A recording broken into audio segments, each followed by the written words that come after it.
These are equations of circles, and we are being asked to give the center and the radius of each circle. But if you'll notice, these are not in any kind of form that looks like this. These are in what we would call general form. So the final goal of circles is, how do we go from general form to standard form?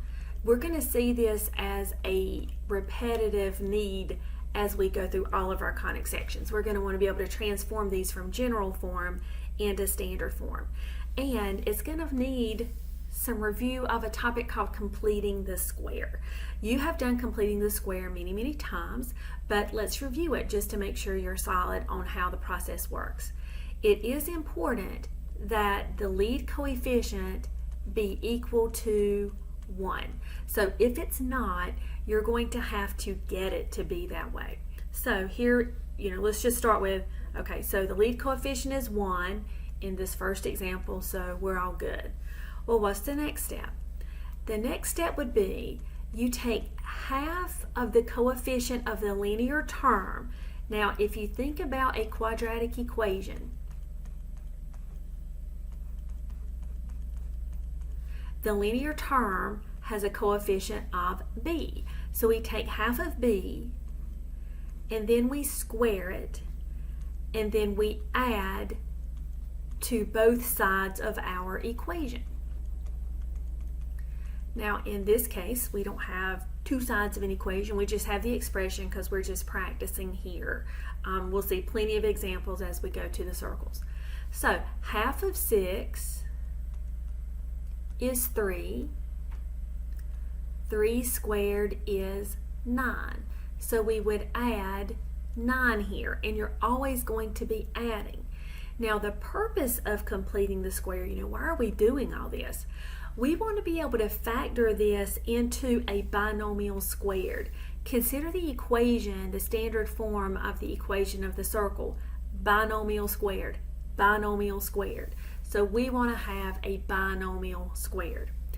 After we have completed the square, we are able to factor, and you could do the box or however you factor, but I've got a suggestion.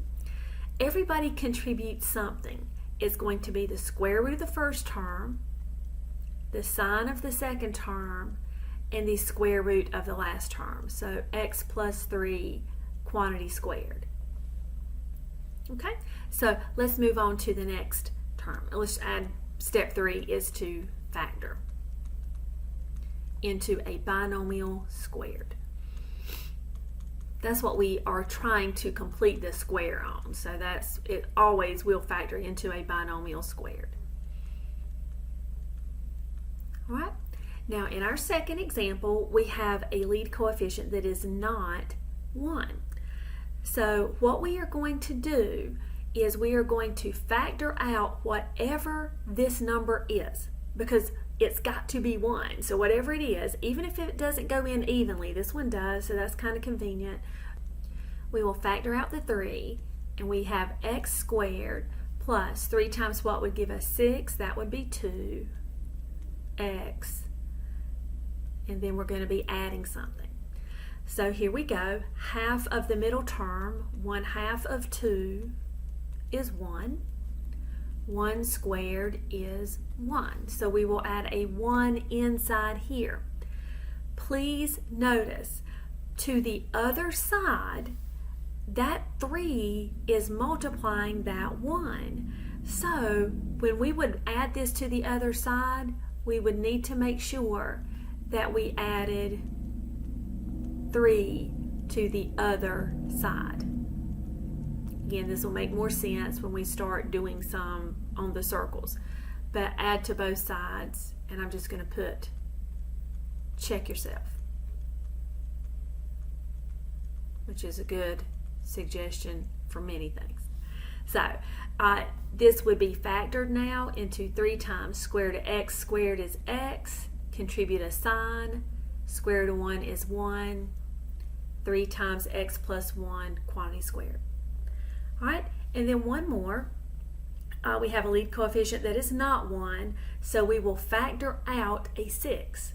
I am very much aware that 6 is too big for 3, if you were thinking that, but we have to factor it out no matter what, because it has to be a 1 to do this process. So we're going to bring out a 6. That's going to leave me with x squared. 6 times what gives me negative 3? 6 times what gives me negative 3? If I divide by 6 on both sides, the what is negative 1/2. Okay, so this is minus 1/2 x, and now plus, the question is what? Okay, so half of negative 1/2 is negative 1/4. If I square negative 1/4, I get 1/16. That tells me I'm going to add 1/16 here. To the other side, if there were another side, I would want to make sure I multiplied by 6 first, and 6 times 1/16 is 6/16, or 3/8. So I would be adding 3/8 to the other side. So in the next video, we'll be completing the square, but we will do it on some equations.